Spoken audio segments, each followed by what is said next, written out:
Duggar news. Jill Duggar shares update after scary car crash. Will she sue the illegal driver? Hello guys, welcome back to my channel. For Duggar family latest news update, please subscribe the channel and press the bell icon. Duggar news followers know that Jill Duggar has been one of the rebellious Duggars. While most of her siblings complied with the toxic IBLP lifestyle led by their parents, she didn't. Once Josh Duggar's case came into public scrutiny, she also opened up about the uncomfortable part of her childhood. Since then, she has openly spoken up a lot about toxicities in her family. Viewers love Jill's insight and also support her for speaking her truth. Her husband, Derick Dillard, is also very supportive of her and her statements. They have built a good life away from the former's family despite the strained bonds. In a new video, Jill revealed something shocking happened to her and the kids when she was in the car with them. What happened? Duggar news. Jill Duggar got into a car crash. Is she okay?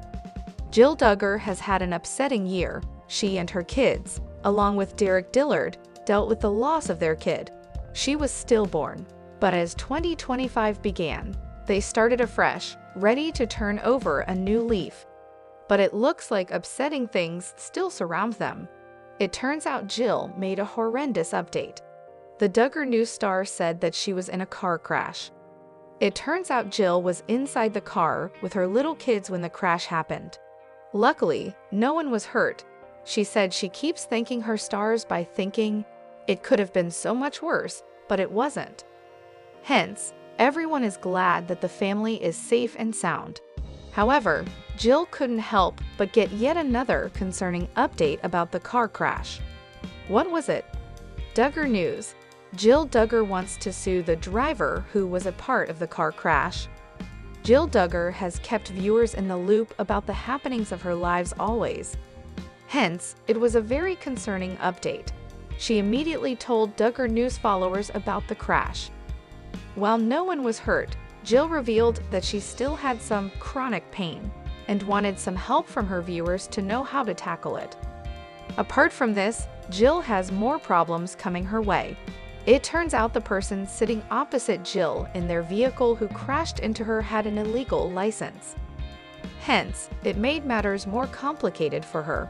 But she revealed in an Instagram story that she was grateful that she had a lawyer husband. Due to this, fans began to wonder about something. Viewers wanted to know if Jill was implying that she wished to sue the other person. However, she didn't reveal any such plans about it on her Instagram. She instead assured everyone about how grateful she was and how her kids were doing well. But fans are sure that Jill will continue to give them more updates about the crash case. Apparently, this happened on Valentine's Day, so the family's special day was spent going to doctor appointments, picking up phone calls, and doing paperwork. Keep an eye on TV season and spoilers for more Duggar news updates. Jill Duggar isn't mad at parents for raising family in IBLP. They did their best. Jill Duggar is sharing how she really feels about being raised under the fundamentalist Christian teachings of the Institute in Basic Life Principles, IBLP organization.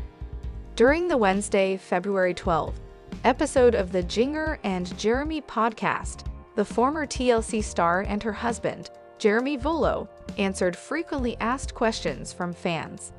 Are you angry at your parents, Jim Bob and Michelle Duggar, for leading you to follow the Institute of Basic Life Principles? Volo, 37, asked his wife. Duggar, 31, wasted no time replying. No, she said. And I can say that very clearly because I see how so many families wanted the guarantee for success for their kids. They were promised it, and they said, if you do this, your kids will turn out. And so I think that a lot of parents who walked into IBLP, they were well-meaning. Duggar acknowledged that there will be challenges and struggles that I face because of the way she was raised. It's not always easy, and looking at it as a parent now, I can see how easy it was for my parents to get wrapped up in that teaching, she continued. They went into it thinking, this is how we're going to teach our kids to love Jesus. And who doesn't want that? According to Duggar, many families ended up not seeing the success that was promised by IBLP and its founder, the controversial minister Bill Gothard. And that's what's heartbreaking, she explained. Because as a parent, you want to make the best decisions, pray through what you're supposed to do, and I really believe my parents sought to do that for us kids. I don't have any anger toward them for it because, I just see that they did their best. They did what they thought was right in the moment. Duggar and her 18 siblings grew up following Gothard's teachings, which included homeschooling and dressing modestly. In an exclusive interview with Us Weekly, Duggar previously described her upbringing as cult-like in many ways. It was built on fear, manipulation, control, and superstition. So all those things combined in how hard it is for kids to leave or adults to leave anyone, really. Once you hear the teachings, you're not supposed to depart from those, she told us in January 2023. Duggar recalled feeling gripped with fear when she was younger. I'd be thinking, okay, am I pleasing to God? I don't know what God expects of me. And so I would be so terrified to, even go play sports with my siblings. I'd think, maybe I'm supposed to stay home and read my Bible for hours and hours. I'm not sure, she continued. So that kind of fear did cripple me. Duggar says her relationship with parents is not perfect, but she still loves them. The counting on alum reflected on her childhood further in her books, Becoming Free Indeed and People Pleaser, the latter of which was released this year. She referred to IBLP as a form of Fox Christianity that was all built on the appearance of holiness, writing in People Pleaser. If you messed up in that setting, you were at risk for losing your community by not living up to the Gothard standards. Duggar isn't the only Duggar to distance herself from the IBLP lifestyle. Her sister Jill Duggar has also been candid about leaving the ultra-conservative practice behind and about her strained relationship with Jim Bob, 59, and Michelle, 58. Duggar, however, has insisted that she feels grateful for the upbringing she had. It was not perfect, but at the end of the day, I'm grateful for my parents, Duggar said on the Unplanned podcast in June 2024. I love them, we have differences. Everything's not perfect between us. But I think that at the end of the day, I love them, and I know that they know that. Gabby Petito doc filmmakers on unsettling murder and her cry for help. The tragic story of Gabby Petito, the 22-year-old aspiring van life influencer who was killed by her fiancé, Brian Laundrie, became a media sensation in 2021. Now, a new Netflix documentary is revisiting the murder and revealing new details. Called American Murder, Gabby Petito, the 3-part docuseries premieres February 17 and was exec-produced and directed by filmmakers Julia Willoughby Nason and Michael Caspero, who also did the docuseries Murdaugh Murders, A Southern Scandal, and Shiny Happy People, Duggar Family Secrets.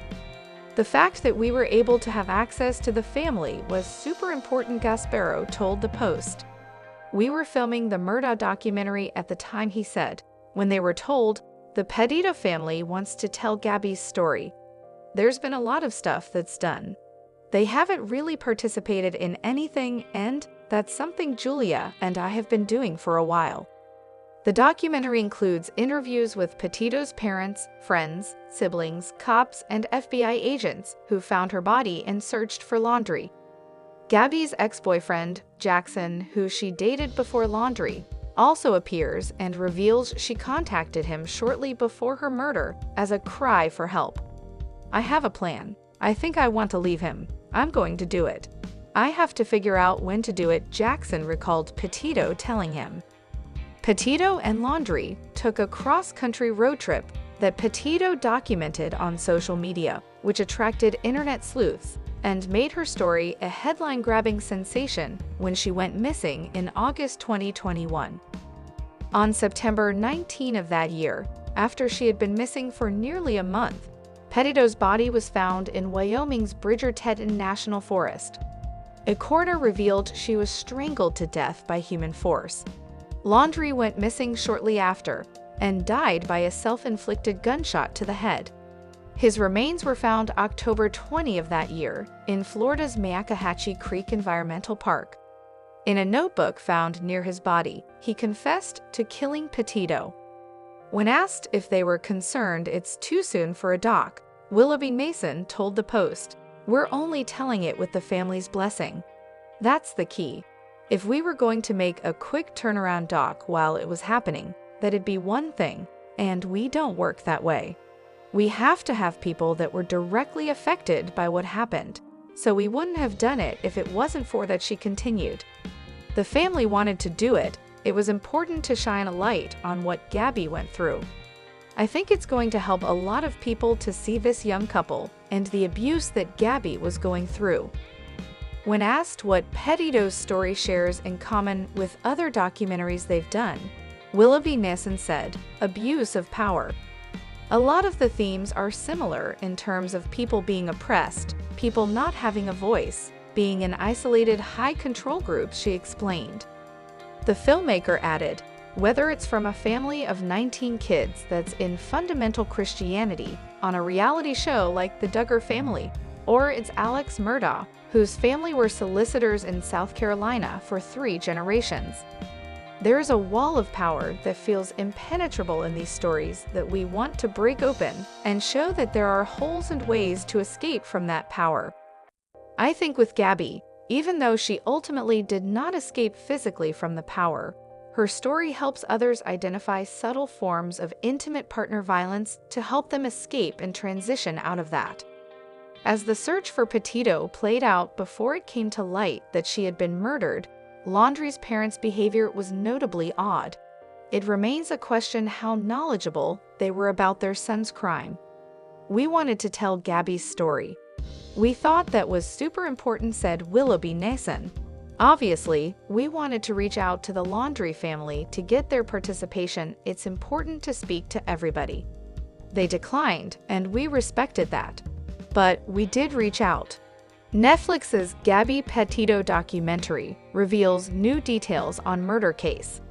Netflix has released a new documentary chronicling the case of Gabby Petito, the 22-year-old travel influencer whose 2021 murder by her fiancé, Brian Laundrie, captivated the nation. The 3-part series, American Murder, Gabby Petito, premieres on February 17 and includes exclusive interviews with Petito's family, law enforcement officials, and those involved in the search for her remains. Filmmakers Julia Willoughby Mason and Michael Caspero, known for Murdaugh Murders, A Southern Scandal, and Shiny Happy People, Duggar Family Secrets, led the project. "The fact that we were able to have access to the family was super important," Caspero told the Post. He recalled being approached about the project while filming a separate documentary, noting that the Petito family wanted to ensure Gabby's story was accurately represented. The documentary includes interviews with Petito's parents, former boyfriend, and investigators who worked on the case. One revelation comes from her ex-boyfriend, identified only as Jackson, who says Petito reached out to him shortly before her death in what he described as a cry for help. "I have a plan. I think I want to leave him. I'm going to do it. I have to figure out when to do it," Jackson recalled her saying. Petito and Laundrie had been documenting their cross-country travels on social media when she disappeared in August 2021. Her remains were discovered weeks later in Wyoming's Bridger-Teton National Forest. A coroner determined she had been strangled to death by human force. Laundrie, who became the primary suspect, fled before his remains were found in Florida's Mayacahatchee Creek Environmental Park. A notebook recovered near his body contained his written confession to killing Petito. The filmmakers acknowledged concerns that the documentary may have come too soon. "We're only telling it with the family's blessing. That's the key," said Willoughby Mason. "If we were going to make a quick turnaround doc while it was happening, that'd be one thing, and we don't work that way." She emphasized that their priority was ensuring that those directly affected by the case had a voice in the film. The family wanted to do it, and it was important to shine a light on what Gabby went through. The series also explores broader themes of domestic abuse and coercive control. I think it's going to help a lot of people to see this young couple and the abuse that Gabby was going through, said Willoughby Nason. There is a wall of power that feels impenetrable in these stories that we want to break open.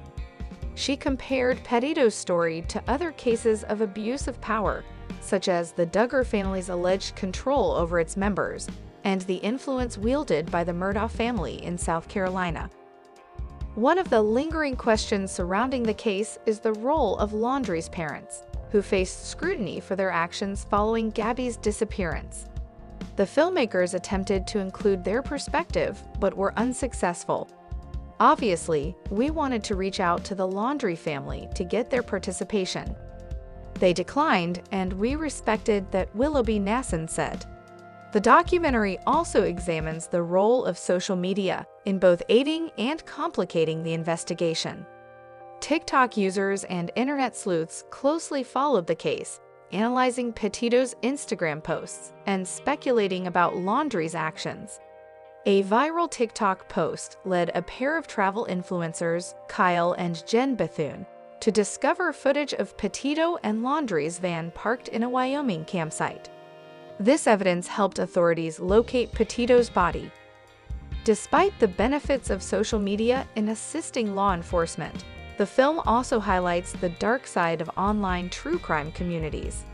The happiest people on social media usually have the darkest skeletons in their closet, Petitto's best friend states in the documentary. Footage from police body cameras shows Petitto visibly distressed during an encounter with officers in Moab, Utah, just weeks before her death.